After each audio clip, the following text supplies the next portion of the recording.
Let's talk about SRCS now. SRCS is a shared catalog that lets the end user search the combined catalogs of 225 Indiana libraries. That's upwards of 30 million items held in Indiana. Here are the libraries that were live as of April 1st, 2017. At the top it says there are 83 resources, and one of these resources is 84 of the Evergreen Indiana libraries. We also have 15 libraries whose catalog can't connect with Z39.50. They load their MARC records into the Union database. This represents a total of 225 libraries in SRCS, with a combined catalog of over 30 million items. So how does the system work? Users are authorized by their local library, so if they're a valid user, they can log in with their barcode or user ID and search the SRCS catalog. That search will go out and ping each of the Indiana libraries in the catalog to find out who owns the book that she wants, and whether it's currently available and on the shelf. If so, she'll be offered a Request This button.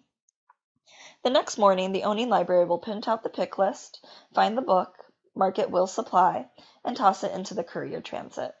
A few days later, when it arrives at the patron's library, they'll mark it received, and the patron comes in to check it out. So now we're going to give a quick tour of the SRCS system.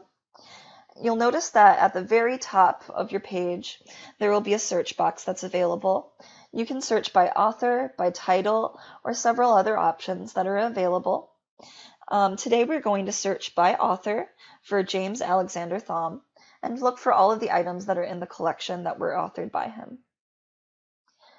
When we hit enter, you'll notice that you're redirected to a new screen. Don't be disturbed if you notice that there are a lot of flashing covers. This just lets you know that the information is being updated as search results are being returned. Once the search is complete, the blue tracking box that's at the top left-hand corner of the page will be completely filled in. You'll see that there's cover art that's displayed, if available, for each item. The display groups all of the different formats for the title under one icon. So you'll notice that, for instance, this version of Follow the River has 9 audiobook records with it, 52 book records, and 7 ebook records.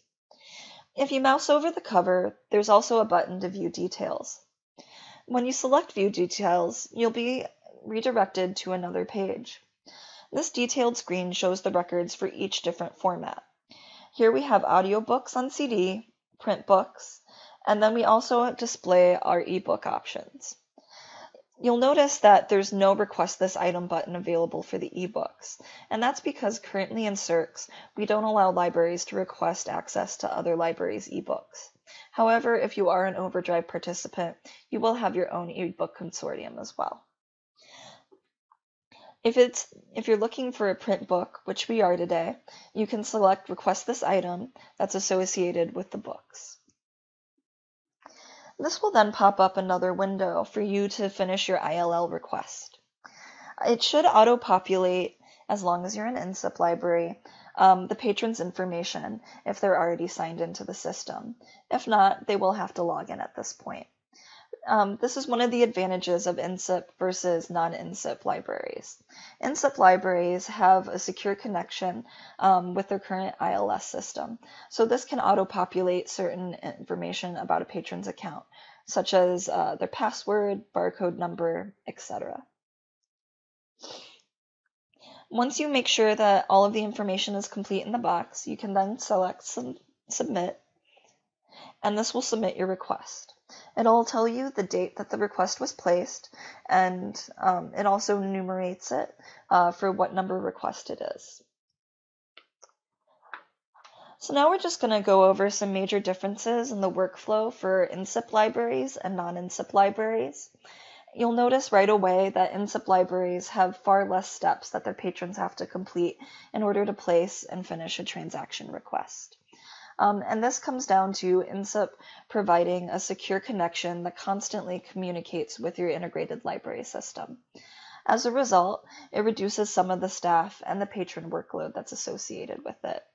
The big things to remember, though, are that For INSIP libraries, you will automatically receive communications to your integrated library system that a request has been placed and that it will update the patron's account accordingly. Also, when you place a request or you receive a request for borrowing, you won't have to create a temporary ILL bib record in your system. That's because with INSIP, it communicates with SRCS and allows this to auto-populate within your integrated library system. It's also advantageous to have INSIP when it comes to renewing requests through SRCS.